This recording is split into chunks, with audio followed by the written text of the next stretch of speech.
تو آئیے شروع کرتے ہیں قصہ ابراہیم علیہ السلام کا۔ صالح علیہ السلام کے بعد اللہ تعالیٰ نے سیدنا ابراہیم علیہ السلام کو مبعوث فرمایا۔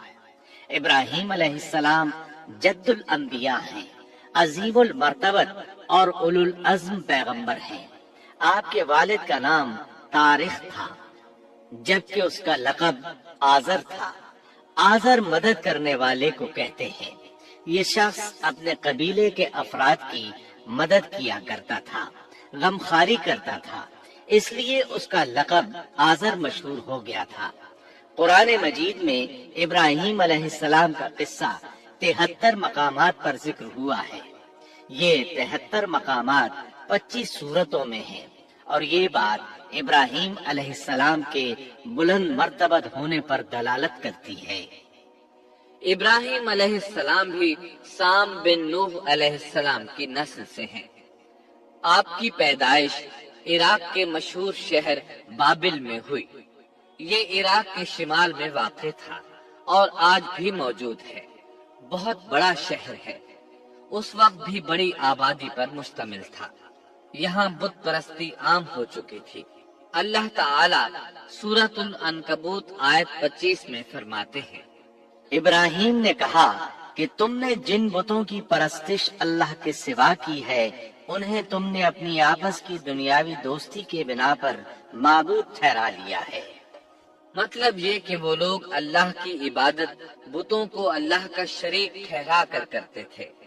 ابراہیم علیہ السلام نے اپنے باپ سے اور اپنی قوم سے کہا کہ یہ مورتیاں جن کے تم مجاور بنے بیٹھے ہو کیا ہیں؟ انہوں نے جواب دیا، ہم نے اپنے باپ دادوں کو انہی کی عبادت کرتے پایا ہے۔ اللہ تعالیٰ ان کے بارے میں فرماتے ہیں، اے نبی، انہیں ابراہیم علیہ السلام کا قصہ سنا دو، جبکہ انہوں نے اپنے باپ اور اپنی قوم سے فرمایا، تم کس کی عبادت کرتے ہو؟ کہنے لگے، بتوں کی، ہم تو برابر ان کے مجاور بنے بیٹھے ہیں۔ ابراہیم علیہ السلام نے فرمایا، جب تم انہیں پکارتے ہو تو کیا وہ سنتے بھی ہیں یا تمہیں نفع اور نقصان پہنچا سکتے ہیں؟ انہوں نے کہا، یہ ہم کچھ نہیں جانتے، ہم نے تو اپنے باپ دادوں کو اسی طرح کرتے پایا ہے۔ مطلب یہ کہ یہ بت پرستی انہیں ورثے میں ملی تھی۔ وہ جن معبودوں کی عبادت کرتے تھے، نہ وہ ان کی پکار کو سنتے تھے، نہ ہی ان کے نفع و نقصان پر قادر تھے۔ اسی لیے ابراہیم علیہ السلام انہیں جھنجھوڑ رہے تھے، لیکن اندھی تقلید اور بشری عقل کے بیکار ہو جانے نے انہیں یہ سب سوچنے سے عاری کر دیا تھا۔ اللہ تعالیٰ نے ابراہیم علیہ السلام کی خصوصی رہنمائی فرمائی تھی، جیسا کہ سورۃ الانبیاء آیت 51 میں ہے، اور ہم نے ابراہیم کو پہلے سے ہدایت عطا فرما دی تھی اور ہم اسے جانتے تھے۔ ابراہیم علیہ السلام نے کبھی ایک لمحے کے لیے بھی بتوں کی پوجا نہیں کی تھی۔ آپ نے اپنی قوم کو بتوں کی پوجا کرتے دیکھا تو انہیں ملامت کی، ایک اللہ کی طرف دعوت دی، اور اس دعوت کی ابتدا انہوں نے اپنے باپ سے کی۔ اللہ تعالیٰ سورہ مریم میں فرماتے ہیں، اے نبی، کتاب میں ابراہیم کا ذکر کر، بے شک وہ سچا نبی تھا۔ جب اس نے اپنے باپ سے کہا، اے میرے باپ، بے شک مجھے وہ علم عطا ہوا ہے جو تمہیں حاصل نہیں، اس لیے میری اطاعت کریں، میں آپ کو سیدھا راستہ دکھاؤں گا۔ اے میرے باپ، شیطان کی عبادت نہ کریں، بے شک شیطان اللہ کا نافرمان ہے۔ ان بتوں کی عبادت گویا شیطان کی عبادت ہے، اس لیے آپ نے ان معبودوں کو شیطان سے تعبیر کیا۔ فرمایا، اے میرے باپ، بے شک مجھے خوف ہے کہ تم پر اللہ کا عذاب آئے، پھر تم شیطان کے ساتھی ہو جاؤ۔ باپ نے ان کی بات سن کر کہا، اے ابراہیم، کیا تو میرے معبودوں سے پھرا ہوا ہے؟ البتہ اگر تو باز نہ آیا تو میں تجھے سنسار کر دوں گا، اور تو مجھ سے ایک مدت تک دور ہو جا، یعنی مجھ سے اتنا دور ہو جا کہ کبھی مجھے نظر نہ آئے۔ ابراہیم علیہ السلام نے اپنے باپ پر نرمی اور مہربانی کرتے ہوئے ان سے کہا، آپ پر سلامتی ہو، میں اپنے رب سے آپ کے لیے بخشش طلب کرتا رہوں گا۔ لیکن جب بعد میں ان پر واضح ہو گیا کہ وہ تو اللہ کا دشمن ہے تو ابراہیم علیہ السلام اس سے بے تعلق ہو گئے۔ سورہ توبہ آیت 114 میں اللہ فرماتے ہیں، اور ابراہیم کا اپنے والد کے لیے بخشش طلب کرنا ایک وعدے کی وجہ سے تھا جو وہ اس سے کر چکے تھے، لیکن جب انہیں معلوم ہو گیا کہ وہ اللہ کا دشمن ہے تو اس سے بیزار ہو گئے۔ بے شک ابراہیم بڑے نرم اور تحمل والے تھے۔ کسی ایماندار کے لیے جائز نہیں کہ وہ کسی کافر کے لیے دعائے مغفرت کرے، بلکہ مومن پر حرام ہے کہ وہ کسی کافر یا عیسائی وغیرہ کے لیے مغفرت طلب کرے یا اس سے یہ کہے کہ اللہ تجھ پر رحم کرے۔ ابراہیم علیہ السلام کے والد نے انہیں دھمکی دی تھی کہ اگر تم اس دعوت سے باز نہ آئے تو میں تمہیں سنسار کر دوں گا۔ اس کے جواب میں ابراہیم علیہ السلام اپنے والد کے ساتھ انتہائی شفقت سے پیش آئے اور اس سے کہنے لگے، میں آپ کے لیے اپنے رب سے استغفار کرتا رہوں گا، اس لیے کہ آپ اپنے والد پر بے حد مہربان تھے۔ اسی لیے اللہ تعالیٰ بھی ابراہیم علیہ السلام پر بے حد مہربان تھے اور آپ کا لقب خلیل الرحمن رکھ دیا گیا۔ خلت محبت کا وہ انتہائی درجہ ہے جس کے ساتھ دل محبت سے بھر جاتا ہے، یعنی وہ بہت سے لوگوں سے بڑھ کر اللہ تعالیٰ کو محبوب تھے۔ والد کے سخت جواب کے بعد ابراہیم علیہ السلام نے ان سے علیحدگی اختیار کر لی اور انہیں مخاطب کر کے فرمایا، میں تمہیں چھوڑتا ہوں اور جنہیں تم اللہ کے سوا پکارتے ہو ان کو بھی چھوڑتا ہوں۔ میں اپنے رب کو پکاروں گا، مجھے امید ہے میں اپنے رب کو پکار کر محروم نہیں رہوں گا۔ آپ اللہ کے پیارے اور پسندیدہ نبی تھے۔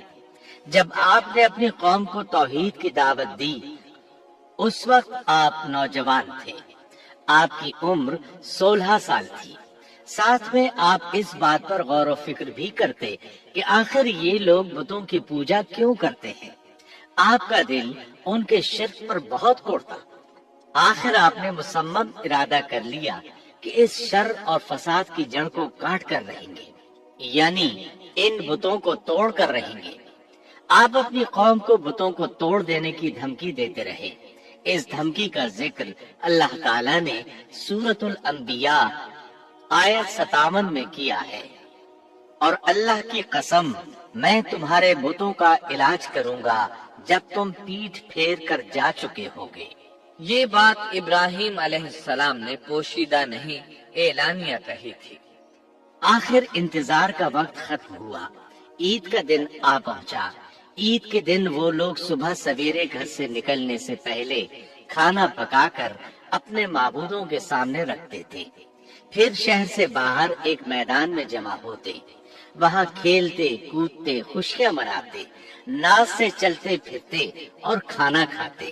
شام کو گھروں کی طرف آتے، صبح بتوں کے پاس جو کھانا رکھے تھے اس کو اٹھاتے اور تبرک سمجھ کر کھا جاتے۔ اپنے معمول کے مطابق انہوں نے عید کی تیاری کر لی، لیکن ابراہیم علیہ السلام تیار نہ ہوئے، اس لیے کہ وہ تو ان کے ساتھ جانے کا ارادہ ہی نہیں رکھتے تھے۔ وہ لوگ جانے سے پہلے ابراہیم علیہ السلام کے پاس آئے اور کہنے لگے، کیا آپ ہمارے ساتھ نہیں جائیں گے؟ سیدنا ابراہیم علیہ السلام نے آسمان کی طرف نگاہ کی اور فرمایا، میں بیمار ہوں۔ یہ تمام واقعہ سورۃ الانبیاء آیات 51 تا 58 میں بیان ہوا ہے۔ یقیناً ہم نے ابراہیم کو پہلے سے ہدایت فرما دی تھی اور ہم اسے جانتے تھے، جبکہ اس نے اپنے باپ سے اور اپنی قوم سے کہا کہ یہ مورتیاں جن کے تم مجاور بنے بیٹھے ہو کیا ہیں؟ سب نے کہا، ہم نے اپنے باپ دادوں کو انہی کی عبادت کرتے پایا ہے۔ آپ نے فرمایا، پھر تو تم اور تمہارے باپ دادا سبھی یقیناً کھلی گمراہی میں مبتلا رہے۔ کہنے لگے، کیا آپ سچ مچ ہمارے پاس حق لائے ہیں یا یوں ہی مذاق کر رہے ہیں؟ آپ نے فرمایا، نہیں نہیں، در حقیقت تم سب کا پروردگار تو وہ ہے جو آسمان و زمین کا مالک ہے۔ جس نے انہیں پیدا کیا ہے، میں تو ایسی بات کا گواہ اور قائل ہوں، اور اللہ کی قسم میں تمہارے ان معبودوں کا علاج تمہاری غیر موجودگی میں کروں گا۔ پس اس نے ان سب کے ٹکڑے کر دیے، البتہ صرف بڑے بت کو چھوڑ دیا، یہ اس لیے کیا کہ وہ سب اس کی طرف لوٹے۔ ابراہیم علیہ السلام نے لوگوں کے ساتھ عیدگاہ جانے سے انکار کیا اور عذر پیش کیا کہ وہ بیمار ہیں۔ وہ لوگ آپ کو چھوڑ کر چلے گئے۔ بعد میں ابراہیم علیہ السلام ان بتوں کے پاس گئے، دیکھا کہ ان کے سامنے کھانا پڑا ہے۔ چونکہ سب لوگ کھانا لائے تھے اس لیے یہ کھانا بہت زیادہ تھا، لیکن ان جھوٹے معبودوں نے اسے کھانا تو درکنار اس کو چھوا تک نہ تھا۔ ابراہیم علیہ السلام نے انہیں مخاطب کر کے کہا، یہ اتنا کھانا تمہارے سامنے پڑا ہے، تم اس کو کھاتے کیوں نہیں؟ تمہیں کیا ہو گیا کہ بات تک نہیں کرتے؟ پھر پوری قوت سے دائیں ہاتھ سے کلہاڑا مار کر ان کے ٹکڑے ٹکڑے کر دیے، لیکن بڑے بت کو چھوڑ دیا تاکہ سب اسی کی طرف رجوع کریں۔ تمام چھوٹے بتوں کو توڑ کر کلہاڑا اس بڑے بت کے کندھے پر رکھ دیا۔ مشرکین میلے سے لوٹے تو دیکھا ان کے سارے معبود اوندھے منہ ٹوٹے پھوٹے پڑے ہیں، ان کے تمام معبودوں کو توڑ دیا گیا تھا۔ وہ حیران رہ گئے کہ یہ کیسے ہو گیا، کس نے کیا؟ کہنے لگے، یہ کام کس ظالم کا ہے؟ اس نے ہمارے معبودوں کی توہین کی ہے۔ اس وقت جن لوگوں نے ابراہیم علیہ السلام کا وہ کلام سنا تھا، انہیں ان کا خیال آ گیا۔ کہنے لگے، وہ نوجوان جس کا نام ابراہیم ہے، اسے ہم نے اپنے بتوں کی مذمت کرتے سنا ہے۔ اللہ کی قدرت کہ ابراہیم علیہ السلام کا جو مقصد تھا وہ خود بخود پورا ہو رہا تھا۔ قوم کے لوگ مشورہ کر رہے تھے کہ سب کو جمع کرو اور اسے بلاؤ، پھر اسے سزا دو۔ چنانچہ تمام اہل باطل چھوٹے بڑے جمع ہو گئے، کارروائی شروع ہو گئی۔ کہنے لگے، اے ابراہیم، ہمارے معبودوں کے ساتھ یہ لغو حرکت تو نے کی ہے۔ ابراہیم علیہ السلام نے جواب دیا، یہ کام تو اس بڑے بت کا ہے، مجھ سے کیوں پوچھتے ہو؟ تم اپنے معبودوں سے کیوں نہیں پوچھ لیتے کہ ان کے ٹکڑے کس نے اڑائے ہیں؟ ابراہیم علیہ السلام کا جواب سن کر وہ سب سوچ میں پڑ گئے۔ پھر کہنے لگے، ہم نے بڑی غلطی کی، اپنے معبودوں کے پاس کسی کو حفاظت کے لیے نہیں چھوڑا۔ اس قدر واضح بات محسوس کر کے بھی وہ ظالم ایمان نہ لائے، بلکہ شیطان نے ان کے دلوں میں وسوسہ ڈالا اور انہوں نے غور و فکر کر کے کہا، اے ابراہیم، کیا تمہیں علم نہیں؟ یہ تو بے زبان ہیں، یہ بول نہیں سکتے۔ اب ابراہیم علیہ السلام نے فرمایا، تب پھر تم اللہ کے سوا اس چیز کی عبادت کرتے ہو جو تمہیں کچھ بھی نفع نہ دے سکے اور نہ نقصان پہنچا سکے۔ تعجب ہے تم پر اور ان پر بھی جنہیں تم اللہ کے سوا پکارتے ہو، کیا تم میں بالکل عقل نہیں؟ اس طرح ابراہیم علیہ السلام نے ان پر حقیقت خوب اچھی طرح واضح کر دی۔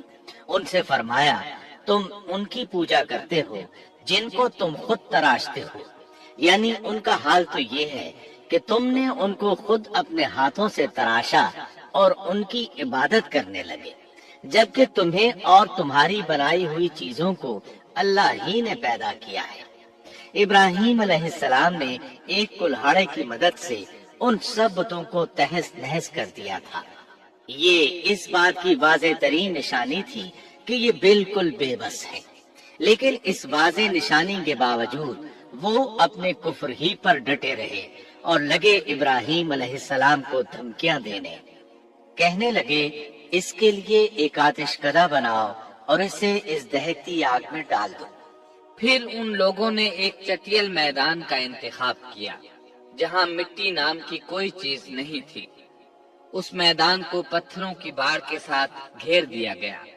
پھر سب لوگوں کو حکم دیا گیا کہ وہ لکڑیاں جمع کر کے اس گھیری ہوئی جگہ میں رکھیں۔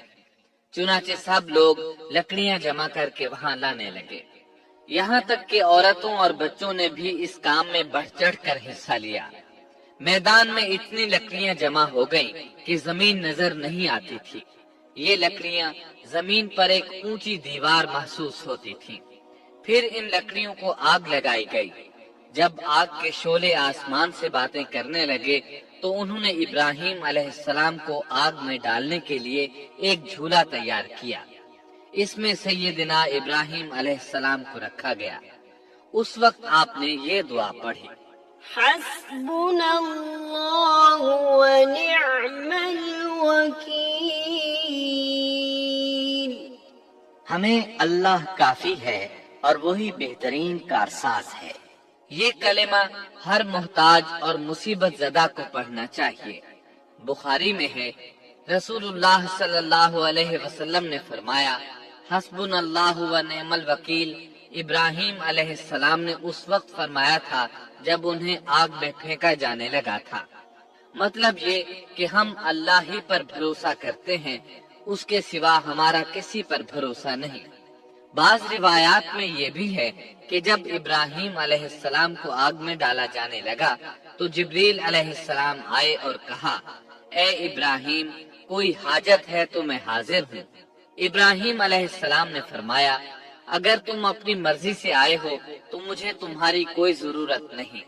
ایک دوسری روایت میں ہے کہ بارش کے فرشتے نے حاضر ہو کر کہا تھا، اے ابراہیم، مجھے حکم دیجئے میں بارش برسا کر اس آگ کو بجھا دوں۔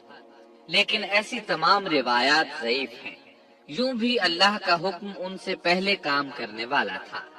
اللہ تعالیٰ سورہ انبیاء آیت 69 اور 70 میں فرماتے ہیں، ہم نے کہا، اے آگ ابراہیم پر ٹھنڈی ہو جا اور سلامتی والی ہو جا۔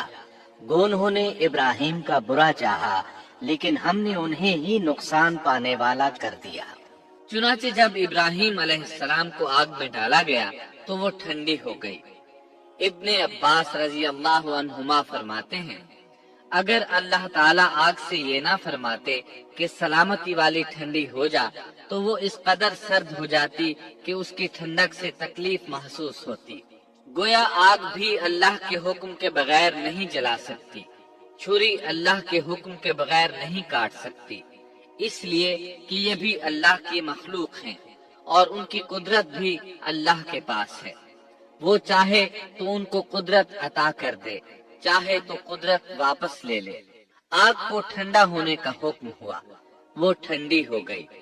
اس نے نہ ابراہیم علیہ السلام کے کپڑے جلائے، نہ جسم کے کسی حصے کو کوئی نقصان پہنچایا، صرف وہ رسیاں جلائیں جن سے آپ کو باندھا گیا تھا۔ سبحان اللہ۔ لوگ آگ کے گرد اس انتظار میں کھڑے تھے کہ جو ہی انہیں آگ میں پھینکا جائے گا وہ جل کر راکھ ہو جائیں گے، لیکن وہ یہ دیکھ کر حیران رہ گئے کہ ابراہیم علیہ السلام بڑے ناز سے آگ کے درمیان بیٹھے ہیں۔ بعض روایات میں ہے کہ ابراہیم علیہ السلام فرمایا کرتے تھے، مجھے ان دنوں جو راحت اور سکون حاصل تھا ویسا آگ سے نکلنے کے بعد نہیں ہوا۔ لوگ اس معجزے کو دیکھ کر حیرت زدہ تھے۔ پھر ابراہیم علیہ السلام آگ سے نکلے۔ اتنا بڑا معجزہ دیکھنے کے باوجود لوط علیہ السلام کے سوا کوئی شخص پورے بابل شہر سے ان پر ایمان نہ لایا۔ اللہ تعالیٰ فرماتے ہیں، پس ابراہیم پر لوط ایمان لائے۔ مطلب یہ کہ پوری بستی سے لوط علیہ السلام تھے جو آپ پر ایمان لائے تھے، باقی تمام لوگ کفر ہی پر ڈٹے رہے۔ ابراہیم علیہ السلام ان کا رویہ دیکھ کر نا امید ہو گئے کہ اس سے بڑھ کر یہ کون سا معجزہ دیکھنا چاہتے ہیں۔ ان کے بتوں کو توڑ دیا گیا، اپنی آنکھوں سے اللہ کی نشانی ان لوگوں نے دیکھی، پھر بھی یہ ایمان نہیں لائے۔ چنانچہ آپ نے وہاں سے ہجرت کا ارادہ فرما لیا۔ اس وقت بابل پر نمرود نامی بادشاہ کی حکومت تھی۔ کہا جاتا ہے کہ زمین کے بیشتر حصے پر اسی کی حکمرانی تھی۔ جب اس کے پاس یہ خبریں پہنچی کہ ابراہیم علیہ السلام کو آگ میں ڈالا گیا لیکن آگ نے انہیں نہیں جلایا، تو اس نے ابراہیم علیہ السلام کو اپنے دربار میں پیش کرنے کا حکم دیا۔ ابراہیم علیہ السلام کو وہاں لایا گیا۔ نمرود نے ان سے ان کے رب کے بارے میں سوال کیا۔ اللہ تعالیٰ سورۃ البقرہ آیت 258 میں فرماتے ہیں، کیا تو نے اس شخص کو نہیں دیکھا جس نے ابراہیم سے اس کے رب کے متعلق جھگڑا کیا اس لیے کہ اللہ نے اسے سلطنت دی تھی۔ ایک روایت میں ہے کہ 4 بادشاہوں نے زمین کے بیشتر حصے پر حکمرانی کی ہے، ان میں سے ایک نمرود ہے۔ نمرود اپنے وقت کا حاکم و بادشاہ تھا۔ ابراہیم علیہ السلام سے جب اس کی اللہ تعالیٰ کے بارے میں بات چیت ہوئی تو ابراہیم علیہ السلام نے کہا، میرا رب وہ ہے جو زندہ کرتا ہے اور مارتا ہے۔ جواب میں اس نے کہا، میں بھی زندہ کرتا ہوں اور مارتا ہوں۔ چنانچہ اس نے حکم دیا کہ جیل سے 2 آدمیوں کو لے آؤ۔ جیل سے 2 ایسے آدمیوں کو لایا گیا جن کے لیے سزائے موت کا فیصلہ ہو چکا تھا۔ اس نے ان میں سے ایک کے قتل کا حکم دیا، دوسرے کو معاف کر دیا۔ اس سے اس نے یہ ثابت کرنا چاہا کہ وہ بھی زندہ کر سکتا ہے اور موت دے سکتا ہے، اور کہنے لگا، دیکھ لو میرے حکم سے لوگ مرتے ہیں اور میرے حکم سے انہیں زندگی ملتی ہے۔ اس کی بات سن کر ابراہیم علیہ السلام نے غور کیا کہ اگر وہ اس سے موت و حیات کے باریک فلسفے پر بحث کریں گے تو نمرود کا مقصد پورا ہو جائے گا اور میرا مقصد پورا نہیں ہو پائے گا۔ اس لیے بحث و مباحثے کی بجائے کوئی مضبوط دلیل پیش کر دی جائے تاکہ حق و باطل کے درمیان فرق واضح ہو جائے۔ چنانچہ آپ نے فرمایا، بے شک اللہ سورج کو مشرق سے لاتا ہے، تو اس کو مغرب سے لے آ۔ کافر بادشاہ یہ سن کر مبہوت رہ گیا، اس کا سر جھک گیا۔ اللہ تعالیٰ فرماتے ہیں، تب وہ کافر حیران رہ گیا اور اللہ نا انصافوں کو سیدھی راہ نہیں دکھاتا۔ ان تمام باتوں کے بعد نمرود کو یہ معلوم کرنے کی ضرورت نہیں رہی کہ ابراہیم علیہ السلام آگ سے کیسے نجات پا گئے، کیونکہ حقیقت اس پر آشکار ہو چکی تھی۔ وہ جان گیا تھا کہ اصل معاملہ کیا ہے۔ چنانچہ اس نے ابراہیم علیہ السلام سے کہا، آپ اس ملک سے نکل جائیے، ہم آپ کو یہاں نہیں رہنے دیں گے۔ ابراہیم علیہ السلام نے عراق کو خیر بات کہا اور شام کی طرف ہجرت کر گئے۔ یہاں آ کر وہ حران نامی بستی میں مقیم ہوئے۔ اسی جگہ آپ نے اپنے چچا ہاران کی بیٹی سیدہ سارہ علیہ السلام سے شادی کی۔ اللہ تعالیٰ اس ہجرت کے بارے میں فرماتے ہیں، اور ہم اسے یعنی ابراہیم اور لوط کو بچا کر اس زمین کی طرف لے آئے جس میں ہم نے جہان کے لیے برکت رکھی تھی۔ جب آپ حران کے مقام پر پہنچے تو وہیں ٹھہر گئے، وہیں رہنے لگے۔ یہاں آ کر آپ کا شمار بنو حران میں ہونے لگا۔ آپ لوگوں کو اسی شہر میں رہنے کی دعوت دیتے۔ اس شہر کے لوگ بتوں کی پوجا نہیں کرتے تھے بلکہ ستاروں کو پوجتے تھے۔ ابراہیم علیہ السلام نے جب ان کی یہ حالت دیکھی تو ارادہ کر لیا کہ ان لوگوں کو بتائیں گے کہ ستاروں کی عبادت کرنا باطل ہے۔ یہ لوگ چونکہ نجوم پرست تھے اس لیے ان کی عبادت کا وقت رات کو ہوتا تھا، اور یہ لوگ رات کے وقت عبادت کرتے تھے کیونکہ ان کے معبود یعنی ستارے رات ہی کو طلوع ہوتے ہیں۔ چنانچہ ابراہیم علیہ السلام انہیں یہ دکھانے کے لیے کہ ان چیزوں کی عبادت باطل ہے ایک دن ان کے ساتھ نکلے۔ اللہ نے آسمان کے دروازے کھول دیے تو ابراہیم علیہ السلام نے چاند، ستاروں، سیاروں اور آسمان و زمین کی سلطنت کو دیکھا۔ اللہ تعالیٰ نے ابراہیم علیہ السلام سے تمام پردے ختم کر دیے جو عام طور پر لوگوں کی آنکھوں پر ہوتے ہیں، اور انہوں نے وہ کچھ دیکھا جسے آج کی رصد گاہیں بھی نہیں دیکھ سکتی۔ اللہ تعالیٰ سورۃ الانعام آیت 75 میں فرماتے ہیں، اور اسی طرح ہم نے ابراہیم کو آسمان اور زمین کی سلطنت کا مشاہدہ کرا دیا تاکہ وہ یقین کرنے والوں میں سے ہو جائے۔ بعض مفسرین نے لکھا ہے کہ یہ سب کچھ اللہ تعالیٰ نے ابراہیم علیہ السلام کو اس لیے دکھایا تھا کہ وہ ستاروں کی پرستش کرتے تھے۔ پھر اللہ تعالیٰ نے اپنی عبادت کی طرف ان کی رہنمائی فرمائی۔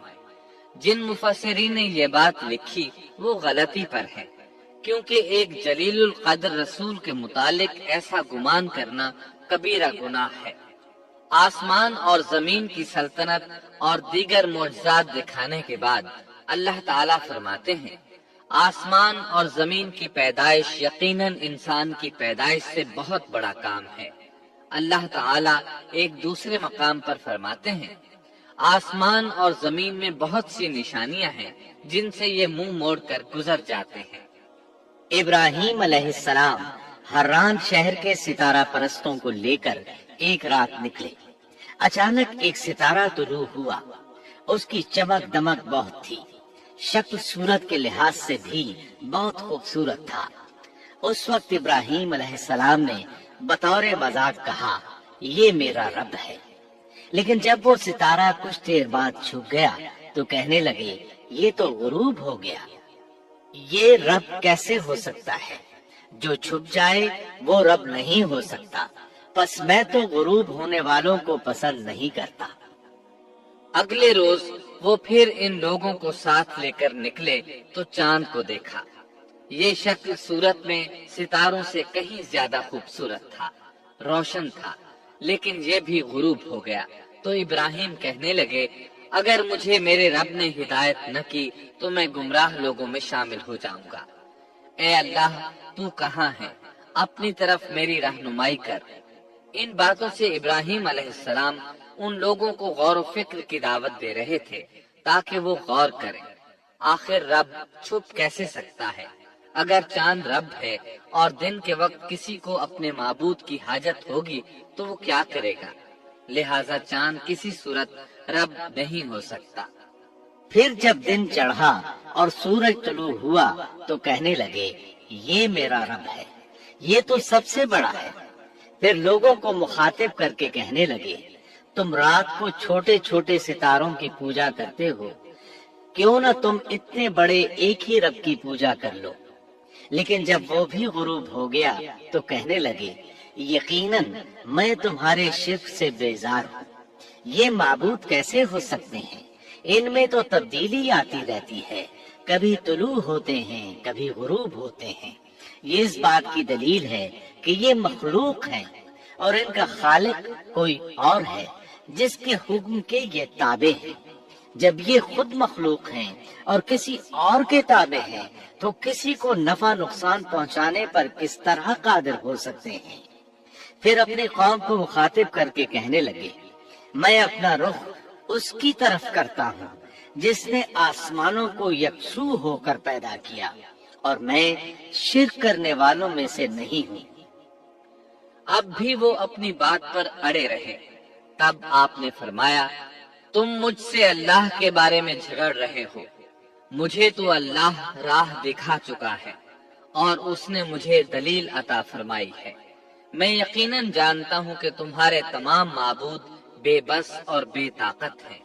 جاؤ تم سے اور تمہارے ان معبودوں سے جو ہو سکے کر لو، میرے رب کی مرضی کے بغیر کچھ بھی نہیں ہو سکتا۔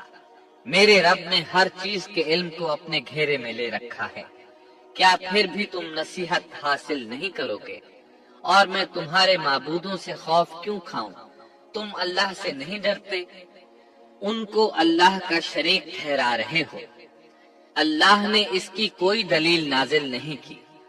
اگر تم میں صحیح علم ہے تو تم ہی بتلا دو کہ ہم دونوں جماعتوں میں سے امن کا زیادہ حقدار کون ہے۔ امن انہی کے لیے ہے جو ایمان لانے کے بعد دین کو شرک سے خلط ملط نہیں کرتے۔ حقیقت میں ہدایت یافتہ وہی لوگ ہیں۔ یہی ہمارے وہ دلائل تھے جو ہم نے ابراہیم علیہ السلام کو ان کی قوم کے مقابلے میں عطا کیے تھے، اور ہم جسے چاہیں مرتبے میں بڑھا دیں۔ بے شک تیرا رب بڑی حکمت والا ہے۔ ان لوگوں نے پھر بھی کفر ہی کیا، کوئی بھی ایمان نہ لایا۔ چنانچہ ابراہیم علیہ السلام نے ایک بار پھر ہجرت کی اور مصر جا پہنچے۔ مصر کے بادشاہ کو خبر ملی کہ ایک شخص ہجرت کر کے آیا ہے اور اس کے ساتھ ایک عورت ہے، وہ بہت زیادہ حسین و جمیل ہے۔ چنانچہ اس ظالم نے اپنے کارندوں کو بھیجا کہ اس عورت کو میرے پاس لے آؤ، ساتھ ہی اس سے پوچھنا کہ تمہارے ساتھ جو آدمی ہے وہ کون ہے، اگر وہ اس کا خاوند ہو تو اسے قتل کر دینا۔ ادھر بادشاہ نے اپنے کارندوں کو حکم دیا ادھر اللہ نے ابراہیم علیہ السلام کی طرف وحی بھیج دی۔ انہوں نے سارہ علیہ السلام سے کہا، اگر وہ تجھ سے میرے بارے میں پوچھیں تو بتا دینا تم میری بہن ہو۔ پھر سارہ سے بولے، اے سارہ، روئے زمین پر میرے اور تیرے سوا کوئی مومن نہیں، یعنی یہ کافروں کی سرزمین ہے، یہاں کوئی مومن نہیں، اس لحاظ سے تم میری دینی بہن ہو۔ پھر بادشاہ نے ابراہیم علیہ السلام کو پیش کرنے کا حکم دیا۔ اس نے آپ سے پوچھا، یہ عورت کون ہے؟ آپ نے فرمایا، یہ میری بہن ہے۔ اس طرح ابراہیم علیہ السلام کی زندگی میں 3 موقع ایسے آیا کہ انہوں نے اللہ کے دین کی حمایت اور مدافعت کے لیے توریہ کیا۔ توریہ کا مطلب یہ ہے کہ واقعہ کچھ اور ہو لیکن کوئی شخص کسی خاص مصلحت کی وجہ سے اسے 2 معانی والے الفاظ کے ساتھ اس انداز میں بیان کرے کہ سننے والا اس واقعہ کو نہ سمجھ سکے بلکہ اس کا ذہن خلاف واقعہ چیز کی طرف منتقل ہو جائے۔ شریعت نے بعض مخصوص حالات میں اس کی اجازت دی ہے۔ وہ 3 مواقع جہاں ابراہیم علیہ السلام نے توریہ فرمایا، ان کی وضاحت کچھ اس طرح ہے۔ ایک یہ کہ آپ نے میلے پر نہ جانے کی غرض سے ان لوگوں سے کہا تھا کہ میں بیمار ہوں۔ دوسرے موقع پر یہ فرمایا تھا، یہ کام اس بڑے سردار بت کا ہے۔ تیسرے، سارہ علیہ السلام کو دینی بہن قرار دیا۔ اس ظالم بادشاہ نے سارہ علیہ السلام کو اپنی تحویل میں لے لیا۔ جب سارہ علیہ السلام کو معلوم ہوا کہ وہ ایک بدکار شخص ہے تو انہوں نے اللہ تعالیٰ سے دعا کی، اے اللہ، تجھے معلوم ہے میں تجھ پر اور تیرے نبی پر ایمان لائی ہوں اور اپنے جسم کو اپنے خاوند کے سوا ہر ایک سے محفوظ رکھا ہے، لہٰذا آپ اس کافر کو مجھ پر مسلط نہ کیجیے گا۔ چنانچہ اس کافر بادشاہ نے جب سیدہ سارہ کو پکڑنے کے لیے اپنا ہاتھ بڑھایا تو اس کا ہاتھ شل ہو گیا اور اپنی جگہ پر جم گیا۔ وہ لگا چیخ پکار کرنے، اس میں اتنی طاقت نہ رہی کہ اپنے ہاتھ کو حرکت دے سکے۔ اس کی آواز سن کر اس کے محافظ بھاگے ہوئے آئے۔ انہوں نے اس کے ہاتھ کو چھڑانا چاہا لیکن چھڑا نہ سکے۔ اس کی یہ حالت دیکھ کر سیدہ سارہ خوف زدہ ہو گئی۔ انہوں نے سوچا، اگر یہ مر گیا تو لوگ کہیں گے اسے میں نے قتل کیا ہے۔ چنانچہ انہوں نے اللہ سے دعا کی کہ اسے چھوڑ دیا جائے۔ اللہ تعالیٰ نے آپ کی دعا قبول کر لی، اس کا ہاتھ ٹھیک ہو گیا، لیکن وہ ظالم پھر بھی نہ ڈرا۔ اس نے ایک بار پھر آپ کی طرف ہاتھ بڑھایا، اس کا ہاتھ پھر شل ہو گیا۔ سیدہ سارہ نے پھر دعا کی، وہ دوبارہ ٹھیک ہو گیا، وہ پھر بھی باز نہ آیا۔ تیسری بار پھر اس نے ان کی طرف ہاتھ بڑھایا، اس بار بھی اس کا ہاتھ شل ہو گیا۔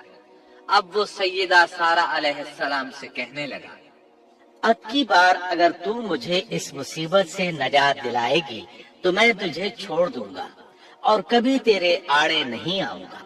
چنانچہ سیدہ سارہ علیہ السلام نے اللہ تعالیٰ سے دعا کی، وہ ٹھیک ہو گیا۔ تب اس نے اپنے کارندوں کو آواز دی اور ان سے بولا، تم میرے پاس کسی انسان کو نہیں بلکہ سرکش جن کو لائے ہو۔ پھر اس نے انہیں رہا کر دیا، عزت و اکرام سے رخصت کیا اور ان کی خدمت کے لیے اپنی بیٹی ہاجرہ کو ساتھ کر دیا۔ سارہ علیہ السلام واپس لوٹی تو دیکھا کہ ابراہیم علیہ السلام نماز پڑھ رہے ہیں۔ نماز کے بعد انہوں نے پوچھا، سارہ، اس نے تمہارے ساتھ کیا سلوک کیا؟ سیدہ سارہ علیہ السلام نے سارا واقعہ سنا دیا۔ سن کر آپ نے فرمایا، الحمدللہ۔ پھر بولے، اب ہم یہاں نہیں رہیں گے بلکہ واپس جائیں گے۔ چنانچہ آپ ایک بار پھر فلسطین میں آ گئے، وہیں اپنی زندگی بسر کرنے لگے۔ جب آپ فلسطین میں مستقل طور پر رہائش پذیر ہوئے تو لوط علیہ السلام بھی آپ کے ساتھ تھے۔ لوط علیہ السلام آپ کے بھتیجے تھے، ان کے والد کا نام ہاران تھا۔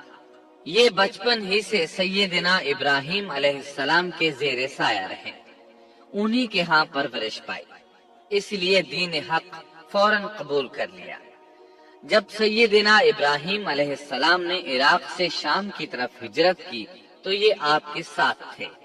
وہاں سے حران گئے، تب بھی ساتھ تھے۔ پھر مصر کی طرف ہجرت کی تو بھی لوط علیہ السلام ان کے ساتھ تھے۔ آخرکار جب آپ نے مصر کو بھی خیر بات کہا اور فلسطین آ گئے تب بھی یہ ساتھ تھے۔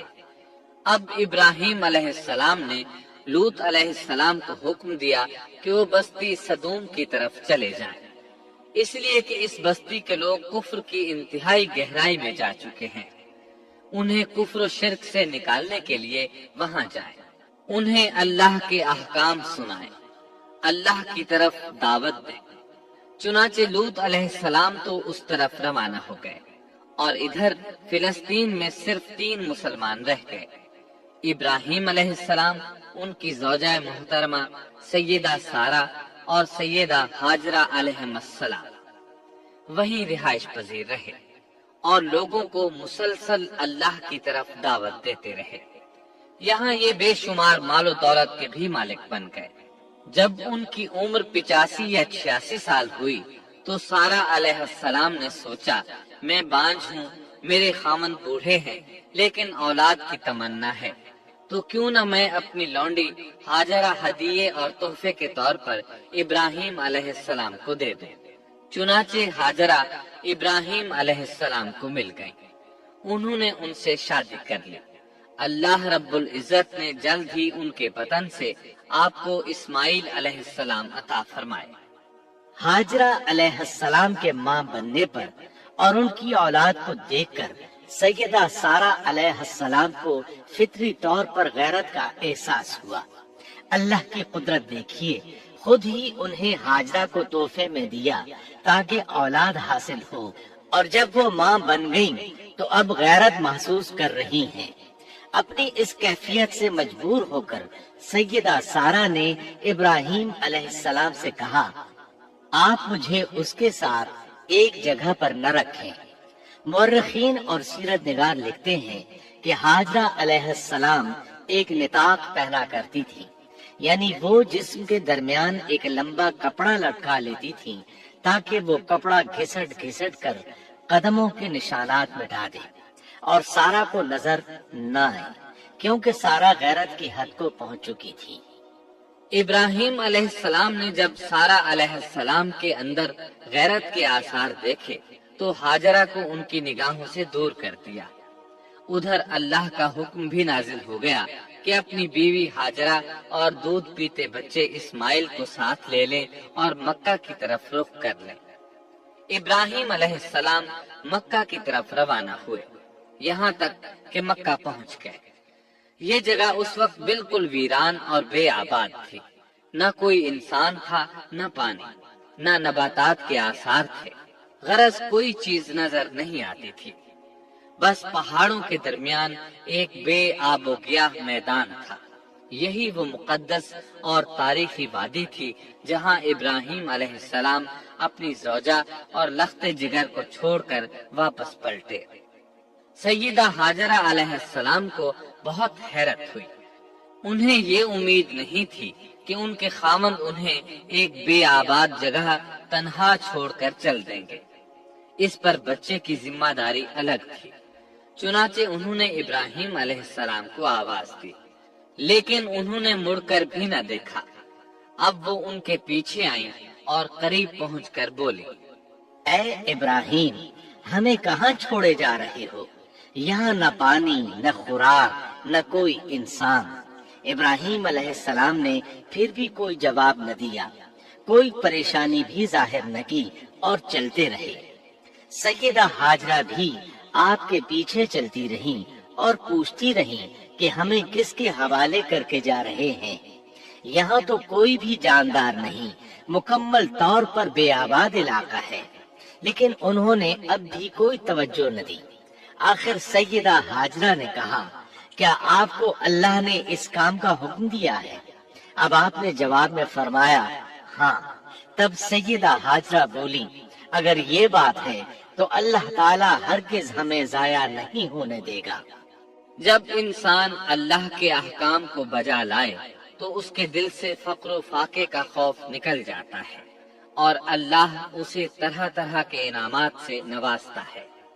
انسان جب تک اللہ کے احکام کو بجا لاتا رہے گا تب تک اللہ کی نصرت اور اس کی تائید شامل حال رہے گی۔ چنانچہ جو ہی ہاجرہ علیہ السلام کو پتا چلا کہ انہیں تنہا چھوڑ جانا اللہ کے حکم کی بنا پر ہے تو فوراً یقین بھرے لہجے میں بولی، تب اللہ ہمیں ضائع نہیں کرے گا، یہ کہہ کر وہ اپنے شیر خوار بچے کی طرف پلٹ گئی۔ خوراک اور پانی چند دن میں ختم ہو گئے۔ پانی کا ایک قطرہ پاس نہ رہا۔ اب پانی کی تلاش شروع کی، لیکن اپنے لیے تو درکنار، ماں کو بیٹے کے لیے بھی پانی نہ ملا نہ خوراک۔ اب بچہ لگا بھوک سے بلکنے۔ خوراک نہ ملنے کی وجہ سے ماں کا دودھ بھی خشک ہو گیا تھا۔ عورت کتنی بھی باحوصلہ ہو اپنے بچے کو بھوک سے بلکتے نہیں دیکھ سکتی۔ اب انہوں نے بچے کو وہیں چھوڑا اور تیزی سے قریبی پہاڑی صفا کی طرف لپکی۔ اوپر چڑھ کر ادھر ادھر نظر دوڑائی کہ شاید کسی طرف پانی یا خوراک نظر آ جائے یا کسی انسان کی جھلک نظر آ جائے۔ جب کچھ نظر نہ آیا تو نشیب کی طرف چلی، ساتھ میں بچے کی طرف بھی دیکھتی جاتی تھی۔ نشیب میں پہنچی تو بچہ نظروں سے اوجھل ہو گیا۔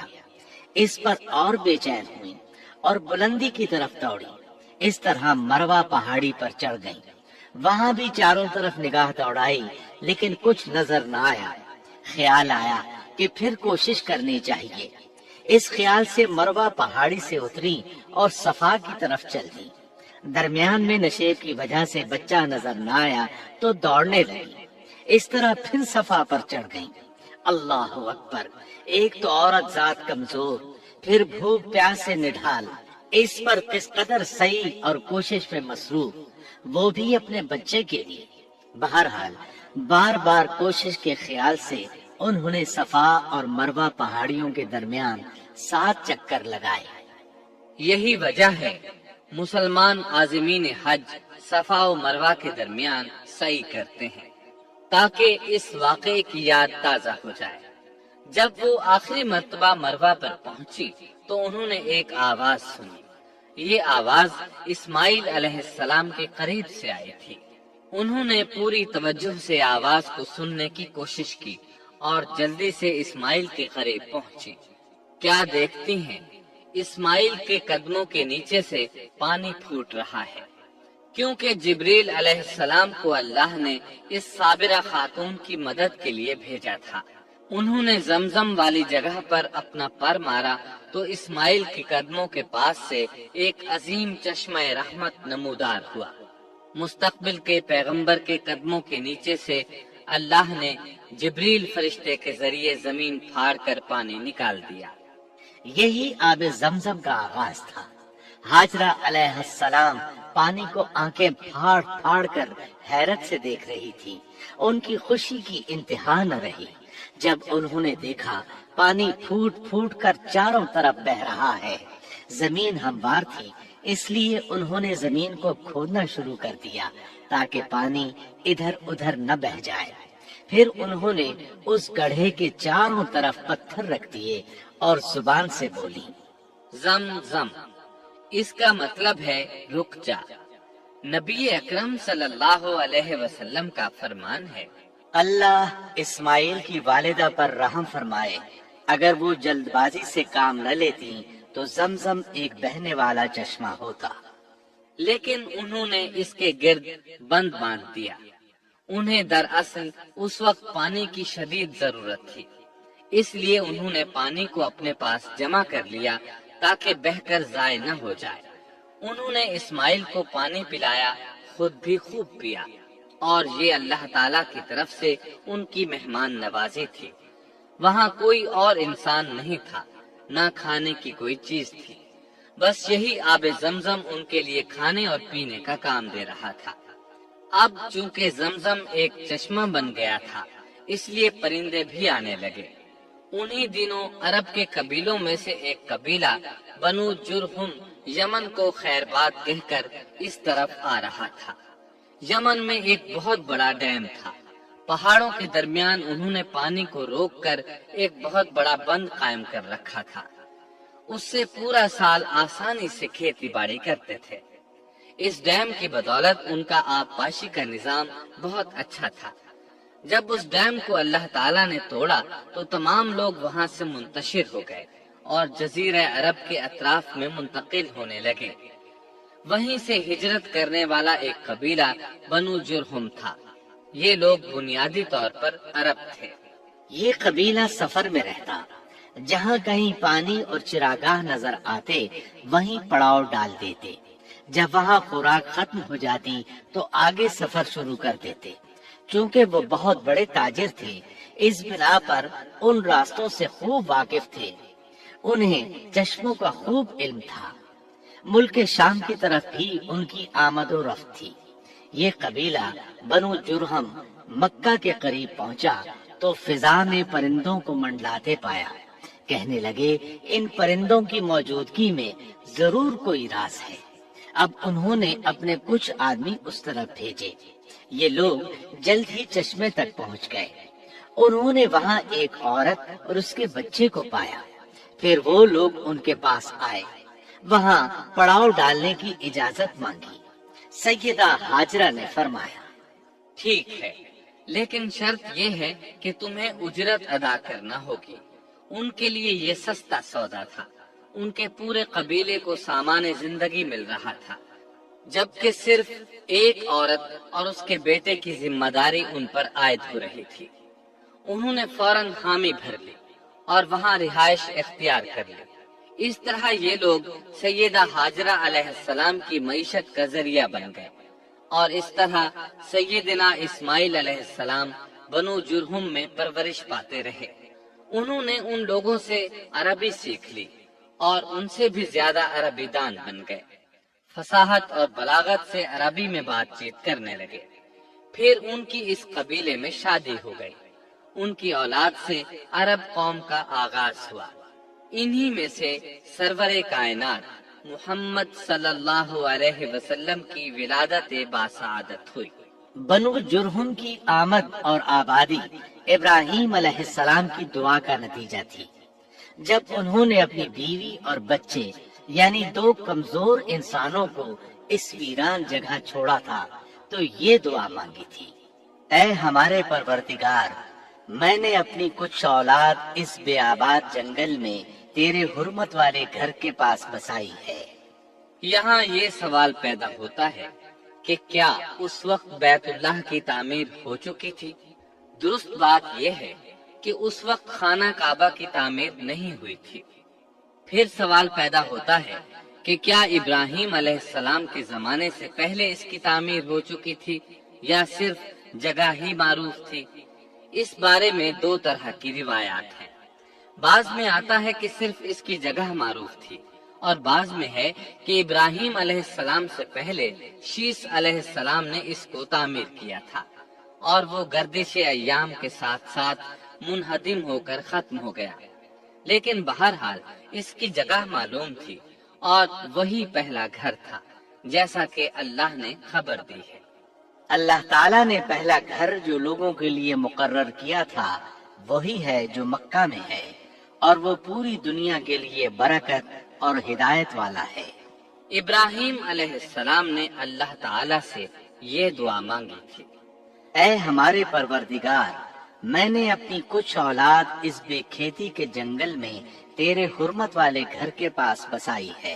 اے ہمارے پروردگار، یہ اس لیے کہ وہ نماز قائم کریں، پس تو کچھ لوگوں کے دلوں کو ان کی طرف مائل کر دے اور انہیں پھلوں کی روزیاں عطا فرما تاکہ یہ شکر گزاری کریں۔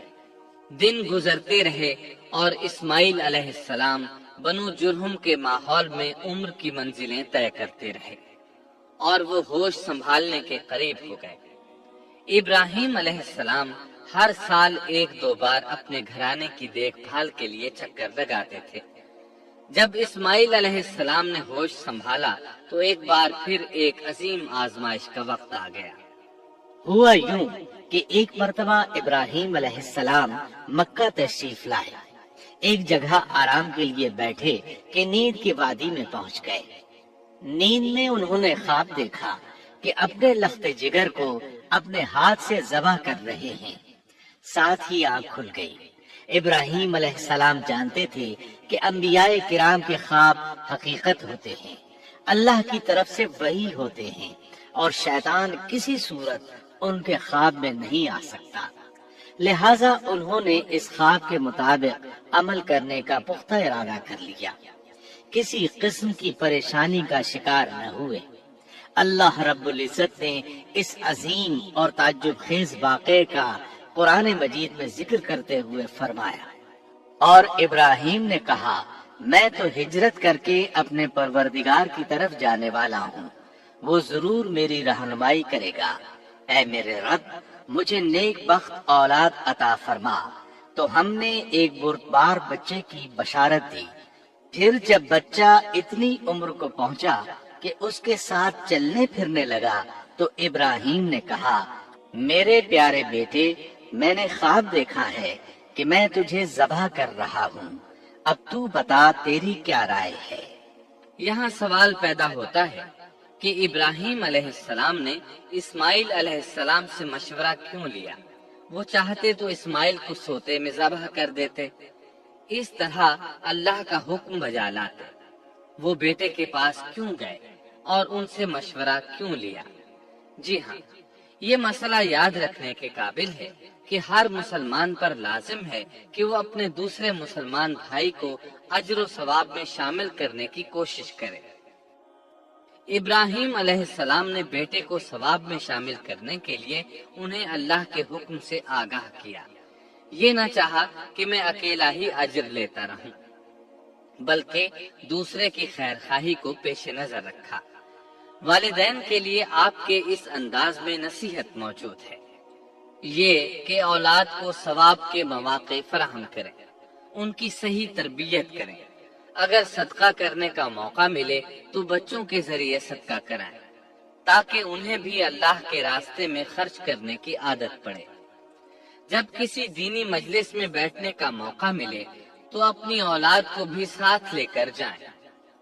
بے شمار لوگ خود تو جاتے ہیں، اولاد کو جانے کے لیے کہتے بھی نہیں، خود دین سیکھتے ہیں، اولاد کو دین نہیں سکھاتے۔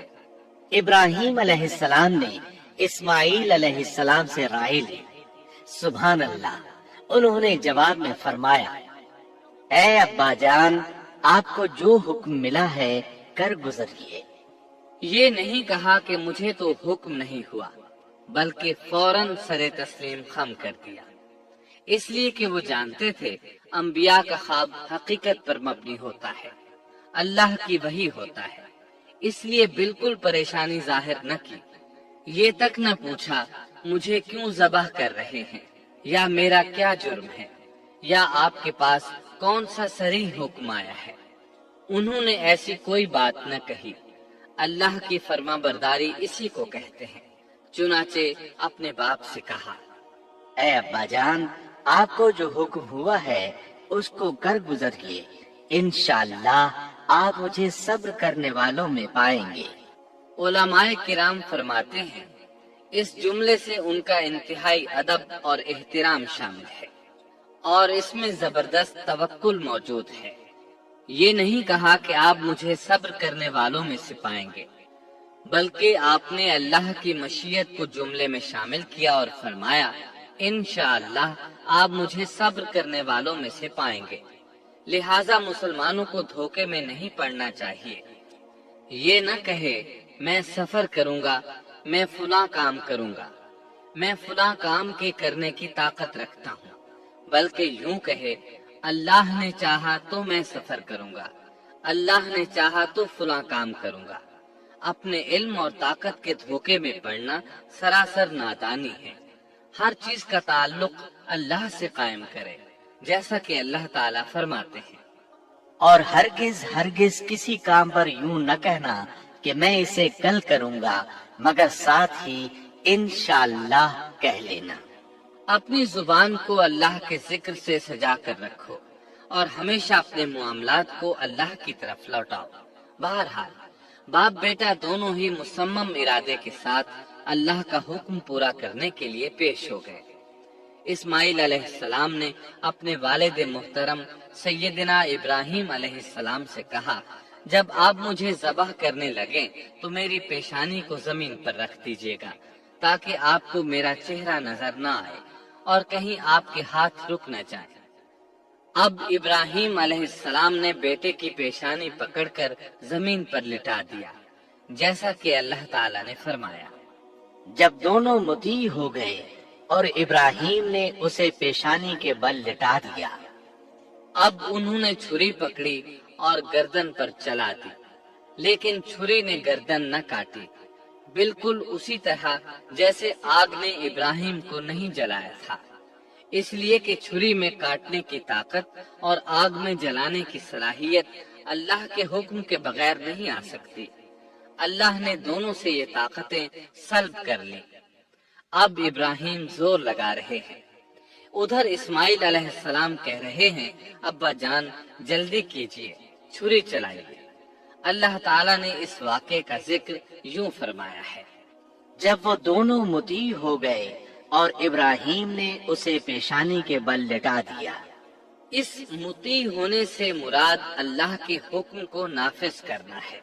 اب ظاہر ہے مطیع تو وہ پہلے بھی تھے، لیکن یہاں اسلما یعنی مطیع ہونے سے مراد کامل اسلام ہے، نہایت واضح اور حقیقی اسلام مراد ہے، اس لیے کہ کامل اسلام وہی ہوتا ہے جس میں بغیر کسی تردد اور توقف کے اللہ کے امر اور نہیں کی تصدیق کی جائے۔ یہ تھا حقیقی اسلام۔ ہاں تو چھری چلتی رہی، گلا نہ کٹا، اس لیے کہ امتحان اور آزمائش کی تکمیل ہو چکی تھی۔ یہ بات ثابت ہو چکی تھی کہ اللہ کا حکم نافذ کرنے میں دونوں پوری طرح کوشاں ہیں۔ اللہ تعالیٰ بھی فرما برداری ہی کا صلہ عطا فرماتے ہیں۔ چنانچہ آواز آئی، ہم نے اسے پکارا، اے ابراہیم تو نے خواب کو سچ کر دکھایا، یقیناً ہم اسی طرح نیکوکاروں کو جزا دیا کرتے ہیں۔ یقیناً یہ ایک کھلی آزمائش تھی۔ تاریخ کا ایک عظیم ترین امتحان اور کڑی آزمائش دنیا کو آج بھی حیرت میں ڈال دیتی ہے۔ کون ہے جو بیٹے کو ذبح کرنے پر تیار ہو جائے، خاص طور پر اس صورت میں جب اولاد بھی اکلوتی ہو، جس کی وجہ سے 86 سال کے بعد آنگن میں بہار آئی ہو۔ پھر اس کی قربانی کا بھی واضح حکم نہیں دیا گیا تھا، اشارتاً خواب میں رہنمائی کی گئی تھی۔ آپ کہہ سکتے تھے یہ قتل اور سنگین جرم ہے، کہہ سکتے تھے اپنے بیٹے کو کس جرم میں قتل کرو، لیکن آپ نے بغیر کسی تعامل کے سر تسلیم خم کر دیا اور اس عظیم امتحان میں کامیاب ہوئے۔ اللہ فرماتے ہیں، اور ابراہیم وہ ہیں جنہوں نے وفاداری کی۔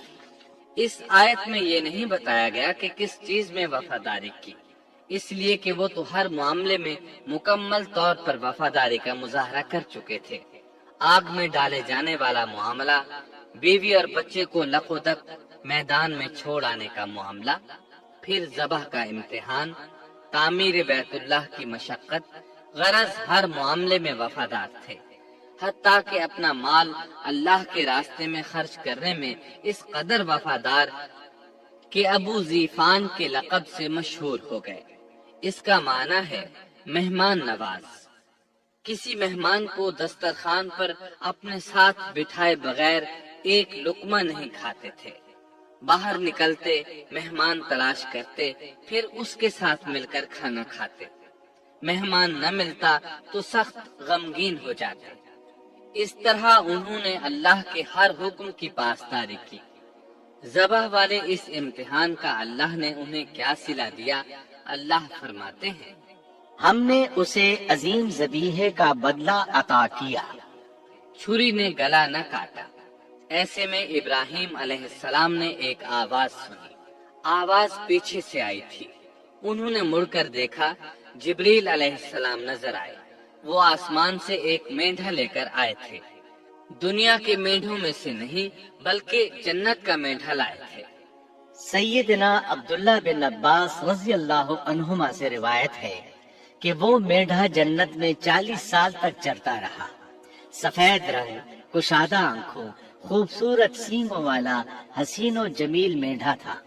بہرحال یہ ابراہیم علیہ السلام کی وفاداری کا بدلہ تھا۔ جو اسماعیل علیہ السلام کے فدیے میں دیا گیا، اور پوری امت مسلمہ کے لیے حکم ہو گیا کہ اللہ کی رضا کے لیے قربانی اور ہدی پیش کرتے رہیں۔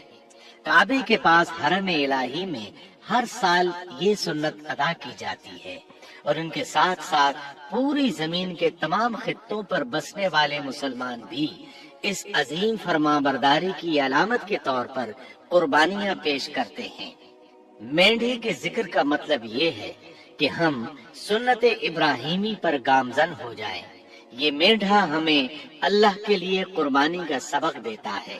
ہمیں چاہیے سنت ابراہیمی کی اقتدا کرتے ہوئے ہم اپنی جانوں، اپنی اولاد اور اپنے مالوں کو اللہ کی راہ میں قربان کرنے کے لیے تیار ہو جائیں۔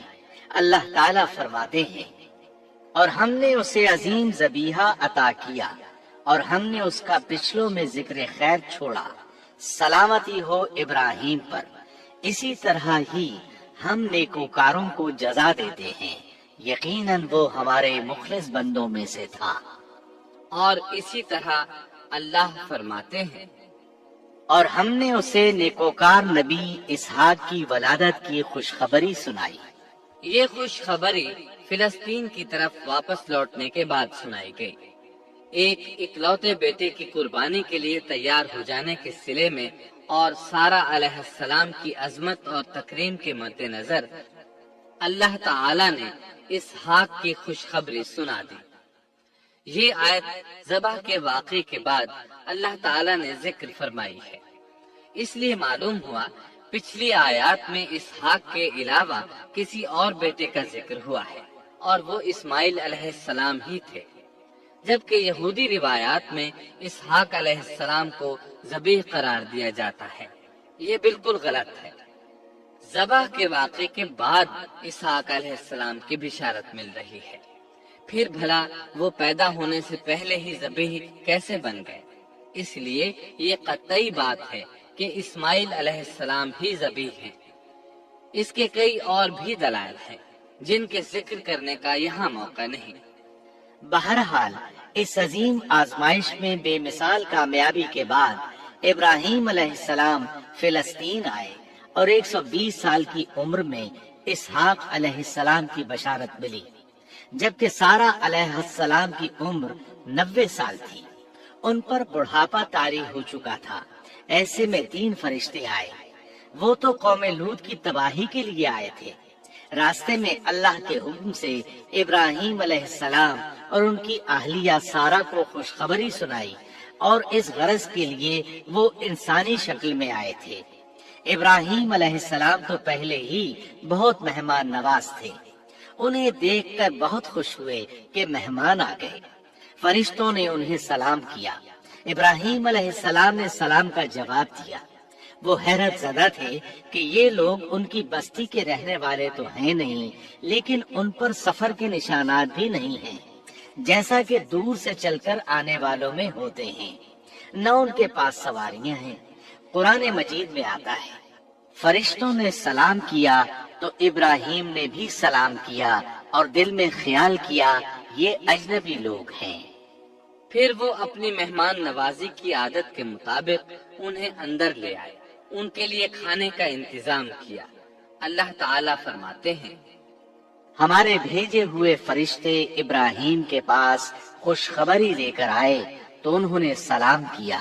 ابراہیم نے سلام کا جواب دیا اور فوراً بھنا ہوا بچڑا لے آئے، اور بچڑا بھی موٹا تھا۔ ان کے سامنے کھانا پیش کیا، لیکن وہ بھلا کب کھانے کی طرف ہاتھ بڑھانے والے تھے۔ یہ دیکھ کر ابراہیم علیہ السلام نے خوف محسوس کیا کہ کہیں یہ دشمن نہ ہو۔ اس وقت فرشتوں نے کہا، ابراہیم نہ ڈر، ہم تو قوم لوط کی طرف بھیجے گئے ہیں۔ جب انہوں نے یہ باتیں کی تو سارہ علیہ السلام پاس کھڑی تھی۔ وہ ہنسنے لگی۔ وہ خوش خبری سے پہلے کیوں ہنس پڑی؟ علماء اس بارے میں کہتے ہیں کہ جب انہوں نے سنا یہ فرشتے لوط علیہ السلام کی بستی کو تباہ کرنے جا رہے ہیں تو ان کے خاتمے کی خبر سن کر وہ ہنستی۔ اس کے بعد فرشتوں نے یہ خوشخبری سنائی، ہم نے اسے اسحاق کی پیدائش کی خوشخبری دی اور اسحاق کے بعد یعقوب پوتے کی بھی خوشخبری دی۔ بہت جلد ہی ہم اسحاق سے تیری ویران گود کو آباد کریں گے، اور تو اپنی زندگی میں اس کے بیٹے یعقوب کو بھی دیکھ لے گی۔ اب 3 بشارتیں جمع ہو گئیں۔ بیٹا پیدا ہوگا، لمبی عمر ملے گی یعنی بیٹا جوان ہوگا، اور پھر وہ اپنے پوتے کو بھی دیکھے گی۔ اس سے بڑھ کر کیا عزت اور تکریم ہو سکتی ہے؟ اس لیے جب نبی کریم صلی اللہ علیہ وسلم سے پوچھا گیا کریم یعنی عزت والا کون ہے، تو آپ نے فرمایا کریم بن کریم بن کریم بن کریم، یعنی یوسف بن یعقوب بن اسحاق بن ابراہیم علیہ السلام۔ مطلب یہ کہ نبی بن نبی بن نبی بن نبی۔ یہ یوسف علیہ السلام کی شان ہے کہ خود بھی کریم، باپ بھی کریم، دادا بھی کریم اور پردادا بھی کریم۔ اس سے بڑھ کر عزت افزائی کیا ہو سکتی ہے؟ بہرحال فرشتوں نے انہیں خوشخبری دی۔ پھر انہوں نے ابراہیم کو ایک صاحب علم لڑکے کی بشارت دی۔ خوشخبری سن کر سیدہ سارہ حیران ہوئی، مارے حیرت کے منہ سے ہلکی سی چیخ نکل گئی۔ انہوں نے اپنے رخسار پر ہاتھ مارا جیسا کہ عورتوں کی عادت ہوتی ہے۔ کہنے لگی ہائے افسوس، کیا میں بچہ جنوں گی حالانکہ میں بانجھ ہوں اور میرے خاوند بوڑھے ہیں؟ یہ تو حیرت کی بات ہے۔ ایک دوسری جگہ اللہ تعالیٰ نے یہ الفاظ فرمائے، کہنے لگی میں بوڑھی اور بانجھ ہوں، بھلا میں بچے کو کیسے جنم دوں گی؟ اس پر فرشتوں نے کہا تو اللہ کے حکم پر تعجب کرتی ہے، اے اہل بیت، یہ تو اللہ کی تم پر رحمت اور برکت ہے، وہ بہت بزرگ اور قابل تعریف ہے۔ دوسری آیت میں ہے انہوں نے کہا اسی طرح تیرے رب نے فیصلہ کیا ہے اور ہمیں کہا ہے، یقیناً وہ بہت حکمت والا ہے اور علم رکھنے والا ہے۔ یہ تھی اسحاق علیہ السلام کی ولادت کی خوشخبری۔ ابراہیم علیہ السلام مکے میں سیدنا اسماعیل علیہ السلام سے ملنے کے لیے آتے رہتے تھے۔ ایک روز آئے تو ان سے کہا اے میرے بیٹے، اللہ تعالیٰ نے مجھے حکم دیا ہے کہ اس مقام پر اللہ کا گھر تعمیر کرنا۔ اسماعیل علیہ السلام نے فوراً کہا میں حاضر ہوں۔ اس طرح انہوں نے کھدائی شروع کی۔ ایسے میں انہیں شیش علیہ السلام کی تعمیر کے آثار نظر آئے۔ انہوں نے اس پر تعمیر شروع کر دی۔ ایک روایت میں یہ بھی ہے کہ انہوں نے فرشتوں والی بنیادوں کے آثار بھی دیکھے۔ نبی کریم صلی اللہ علیہ وسلم کی جوانی کے دنوں میں جب مکے کے قریش نے کعبے کی تعمیر نئے سرے سے کی تو انہوں نے اس کی بنیادوں کو گہرا کرنا چاہا۔ وہ کھدائی کرتے ان سبز پتھروں تک پہنچ گئے جو پہاڑوں کی چوٹیوں کی طرح نظر آ رہے تھے۔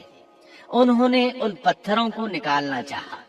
ایک شخص نے کدال کے ذریعے ایک پتھر کو باہر نکالا تو اس کے نیچے سے اتنا نور نکلنے لگا کہ قریب تھا وہ شخص اندھا ہو جاتا۔ پھر پتھر خود بخود نیچے جا گرا اور اپنی جگہ پر جم گیا۔ اس کے بعد لوگوں نے ان پتھروں کو ہاتھ نہ لگایا اور تعمیر شروع کر دی۔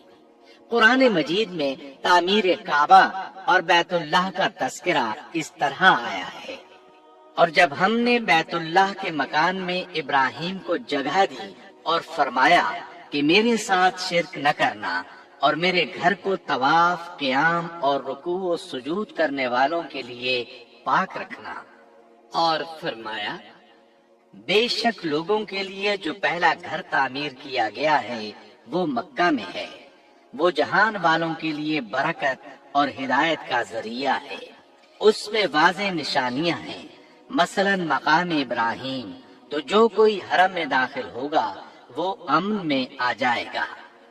اور یاد کرو اس وقت کو جب ابراہیم کو اس کے پروردگار نے کئی باتوں کے ذریعے آزمایا، وہ ان میں پورے اترے تو اللہ نے فرمایا میں آپ کو تمام لوگوں کا امام بنا رہا ہوں۔ ابراہیم نے کہا اے میرے رب، میری اولاد میں سے بھی امام بنائیے۔ جواب میں اللہ نے فرمایا میرا امامت کا وعدہ ظالم لوگوں کے لیے نہیں ہے۔ اور اس وقت کو یاد کرو جب ہم نے بیت اللہ کو ثواب اور امن کی جگہ بنا دیا، اور لوگوں نے مقام ابراہیم کو جائے نماز بنا لیا۔ ہم نے ابراہیم کو حکم دیا کہ میرے گھر کو طواف، اعتکاف، رکوع اور سجود کے لیے پاک رکھو، اور وہ وقت بھی یاد رکھو جب ابراہیم نے دعا کی، اے پروردگار اس شہر کو امن والا بنا دے اور اس کے مومن بندوں کو پھلوں کا رزق عطا کر۔ اللہ تعالیٰ نے فرمایا، میں کافروں کو بھی تھوڑا فائدہ دوں گا، پھر انہیں آگ کے عذاب کی طرف بے بس کر دوں گا، یہ پہنچنے کی جگہ بری ہے۔ اور وہ وقت یاد کرو جب ابراہیم اور اسماعیل بیت اللہ کی بنیادوں کو بلند کر رہے تھے اور دعا مانگ رہے تھے، اے ہمارے رب ہماری محنت کو قبول فرما، تو دعا کو سننے والا جاننے والا ہے، اور ہمیں اپنا فرما بردار بنا، ہماری اولاد میں سے بھی ایک فرما بردار گروہ بنا، اور ہمیں عبادت کا طریقہ سکھا، اور ہم پر رجوع فرما، کیونکہ تو ہی توبہ قبول کرنے اور رحم فرمانے والا ہے۔ اے ہمارے رب ان لوگوں میں انہی میں سے ایک رسول بھیج جو ان پر تیری آیات کی تلاوت کرے اور انہیں کتاب و حکمت سکھائے، انہیں پاک کرے، یقیناً تو غالب حکمت والا ہے۔ تعمیر کے دوران جب ابراہیم علیہ السلام اس مقام تک پہنچے جہاں آج حجر اسود ہے، تو اللہ تعالیٰ نے جنت سے ایک سفید پتھر بھیجا۔ حدیث میں ہے یہ پتھر نہایت سفید تھا، اب سیاہ ہو گیا ہے۔ انسانوں کی غلطیاں اس کے سیاہ ہونے کا سبب بنی۔ جب دیواریں انسانی قد کے برابر ہو گئی تو اسماعیل علیہ السلام ایک پتھر لے آئے۔ اب ابراہیم علیہ السلام اس پتھر پر کھڑے ہوئے، وہ ننگے پاؤں تھے۔ اسی وقت پتھر پگھل گیا، ان کے پاؤں اس کے اندر کسی قدر دھنس گئے، پتھر پر ان کے پیروں کے نشانات آ گئے۔ اسی پتھر کو آج مقام ابراہیم کہا جاتا ہے۔ پہلے یہ پتھر بیت اللہ کی دیواروں کے ساتھ رکھا گیا تھا۔ جب لوگ طواف کے لیے آتے تو سیدنا ابراہیم کے پیروں کے نشانات دیکھنے کے لیے یہاں ہجوم ہو جاتا۔ اس طرح طواف کرنے والوں کو دقت کا سامنا ہوتا۔ سیدنا عمر رضی اللہ عنہ نے صحابہ کرام کے مشورے سے اس پتھر کو اس جگہ سے قدرے ہٹا کر نماز کی صفوں کے قریب کر دیا تاکہ طواف کرنے والوں کو دقت نہ ہو۔ یہ مقام بہت مقدس ہے۔ اللہ نے فرمایا ہے، تم مقام ابراہیم کو جائے نماز مقرر کر لو۔ مقام ابراہیم کے قریب اس کے پیچھے ہو کر نماز پڑھنے کا موقع مل جائے تو لازماً وہاں 2 رکعت ادا کیا کرو۔ موقع نہ ملے تو پھر پوری مسجد حرام میں طواف سے فراغت والی 2 رکعت پڑھ لیا کرو۔ اس طرح کعبہ تعمیر ہوا۔ تب نیا حکم آیا، لوگوں میں جو استطاعت رکھے اس پر اللہ کے لیے حج بیت اللہ فرض ہے، اور جو شخص جان بوجھ کر اعراض کرے تو اللہ جہانوں سے بے نیاز ہے اور اسے اس کی کوئی پرواہ نہیں۔ ادھر ابراہیم علیہ السلام کو اللہ تعالی کی طرف سے اشارہ ہوا، لوگوں میں حج کا اعلان کر دیں۔ ابراہیم علیہ السلام کہنے لگے، اللہ میری آواز بھلا کس کس تک پہنچے گی؟ جواب آیا، آپ کے ذمے آواز لگانا ہے، پہنچانا ہمارا کام ہے۔ چنانچہ آپ عرفات کے ایک پہاڑ پر چڑھے اور آواز لگائی، لوگو بیت الحرام کا حج کرو۔ اللہ تعالیٰ نے معجزانہ طور پر یہ آواز تمام انسانوں تک پہنچا دی، خواہ وہ پیدا ہوئے تھے یا نہیں۔ دوسرا معجزہ یہ ہوا کہ اللہ نے بیت اللہ اور اس کے حج کی محبت لوگوں کے دلوں میں ڈال دی۔ اللہ نے فرمایا، وَأَذِّن فِي النَّاسِ بِالْحَجِّ يَأْتُوكَ رِجَالًا وَعَلَى كُلِّ ضَامِرٍ يَأْتِينَ مِن كُلِّ فَجٍّ عَمِيقٍ۔ اور آپ لوگوں میں حج کا اعلان کر دیں، وہ آپ کی طرف پیدل بھی آئیں گے اور دبلے پتلے اونٹوں پر بھی دور دور سے آئیں گے۔ اس طرح لوگ پیدل اور سوار ہو کر کثرت سے حج کے لیے آنے لگے اور یہ ویران علاقہ آباد ہونے لگا۔ یہ تھے حالات اور واقعات ابراہیم علیہ السلام کے۔ آپ نے 175 سال کی عمر میں وفات پائی۔ آپ سے پہلے سیدہ ہاجرہ علیہ السلام نے وفات پائی اور ان کی وفات سے کچھ ہی عرصہ بعد سیدہ سارہ علیہ السلام 127 سال کی عمر میں فوت ہو گئیں۔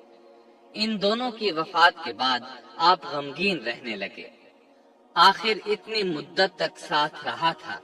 آپ خلیل الرحمن تھے۔ آپ پر صحیفے بھی نازل ہوئے۔ آپ اللہ کے بے حد شکر گزار